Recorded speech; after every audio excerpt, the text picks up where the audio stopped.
This is so encouraging. This is U.S. Ambassador to the United Nations, Nikki Haley, speaking at AIPAC 2018 about what it was like when President Trump was setting her up and asking her, would she be this ambassador? You know what she said? I am not going to be a wallflower or a talking head. Well, President Trump said, that's why I want you there. She's shaking it up for good and for Israel. Check it out.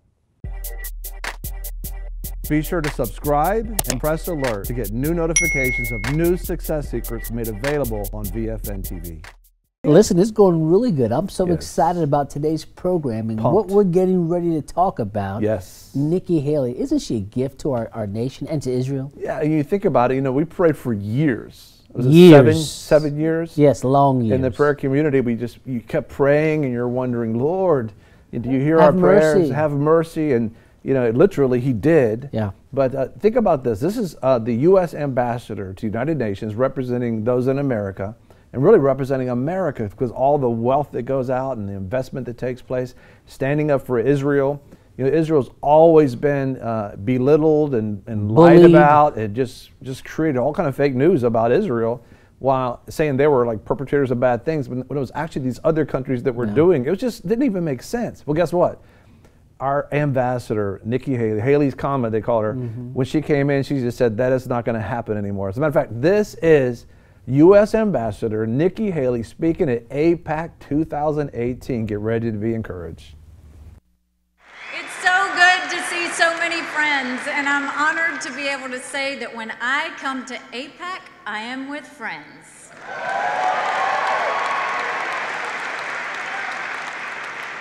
You know, at the United Nations, we sometimes don't have many friends. I remember last year when we had the vote about America's principled opposition to the Castro dictatorship in Cuba. The vote went against us, 191 to 2. The only two no votes, you guessed it, were the United States and Israel.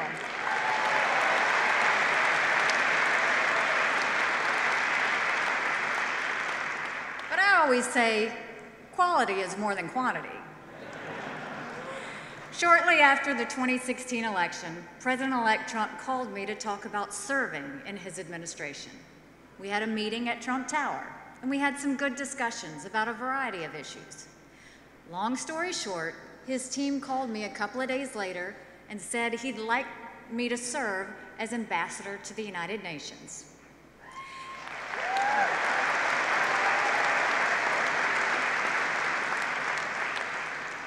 I said, I'm a governor. I don't know anything about the United Nations. We went back and forth on a few things, and the clincher was when I told the president, you know, I won't be a wallflower or a talking head. I have to be able to say what I think.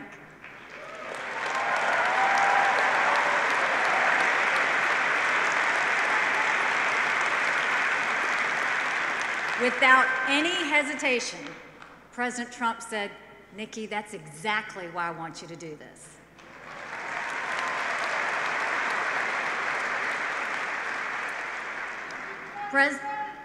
President Trump has been true to his word, and I think I have too.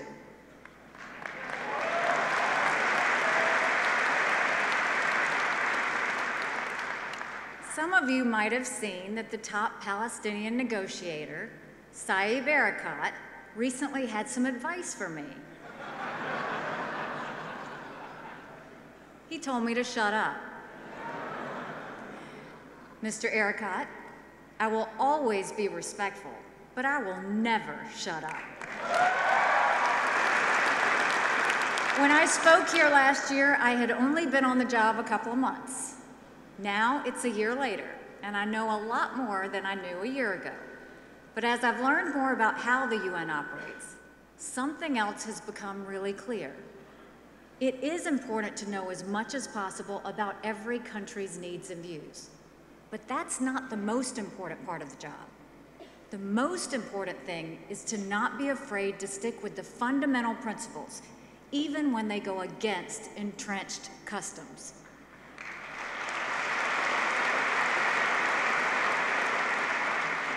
Some of those outdated customs have gone unquestioned for years. Long before I got to the UN, I knew a few things that have served me well in this last year. One of those principles is that standing up for your friends is critical.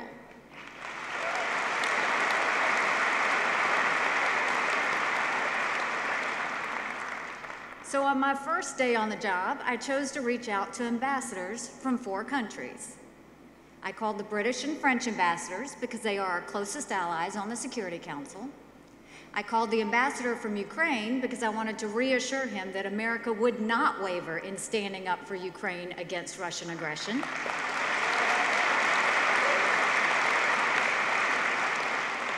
And my 4th call on that first day was to Danny Danon, the Israeli ambassador.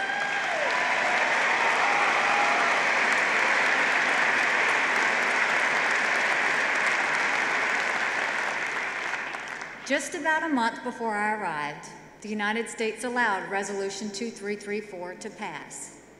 It was a shameful day for America.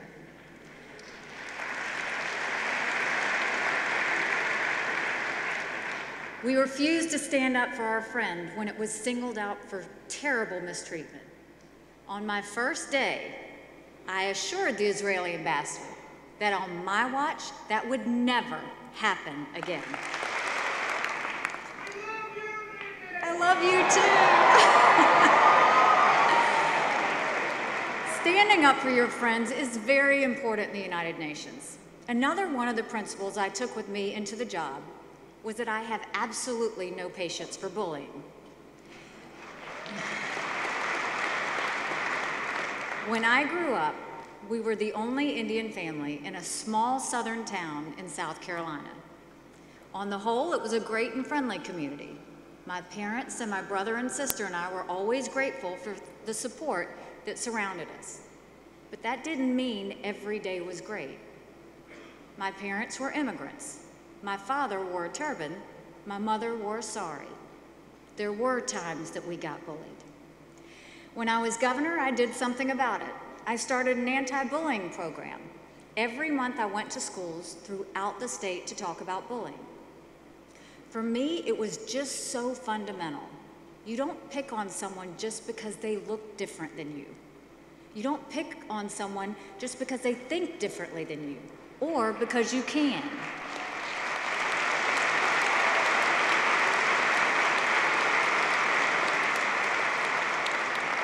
This idea has always been with me since I was a child, but I didn't think it'd come to play in the United Nations. It turns out bullying is a common practice in the United Nations. In the real world, Israel is a strong country with a vibrant economy and a first-class military. On the battlefield, Israel does not get bullied. The Iranians and Syrians can vouch for that.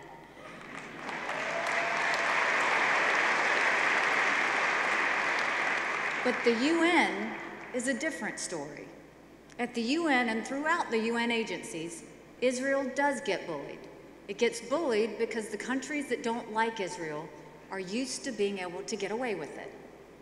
Well, just like when I was that little girl in South Carolina, that just doesn't sit well with me.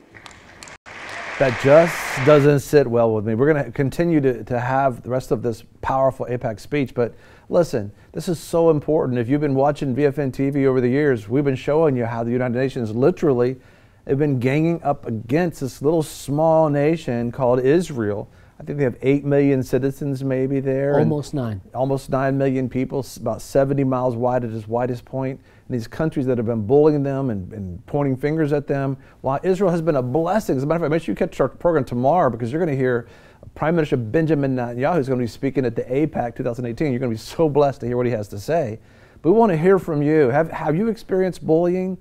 Do you think some of these crazy, tragic events that we're seeing take place with the hatred and the shootings and all that was taking place in schools, if we just started thinking and loving folks and caring about them before they get into a time of crisis?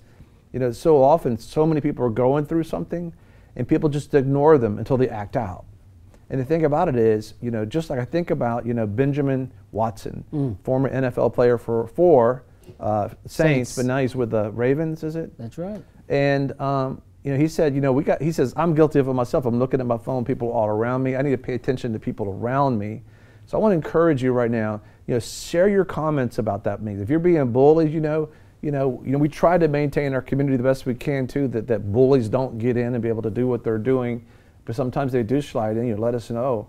But know this, that we got to begin to stand up for people and care about people. And the fact that she's doing it, Nikki Haley, the ambassador to the United Nations for America, is just stopping all that. And what's happening is America quit giving money to countries that hate America and hate freedom and hate Israel. And it's like, we're just not going to give money there anymore. And so it's changing. As a matter of fact, people are starting to come up. We're going to hear more about that after this break. So share, post below, write us, email us, let us know. We want to hear your thoughts. Be sure to subscribe and press alert to get new notifications of new success secrets made available on VFNtv.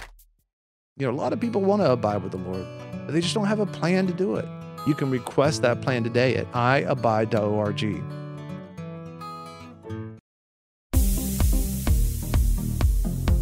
I'm your host, Greg Lancaster, and we're so glad that you've joined us. Don't forget you can join us 24 hours a day, 7 days a week. Download our app and sign up for our newsletter, The Torch, at VFNtv.com. I've enjoyed our time together. God bless.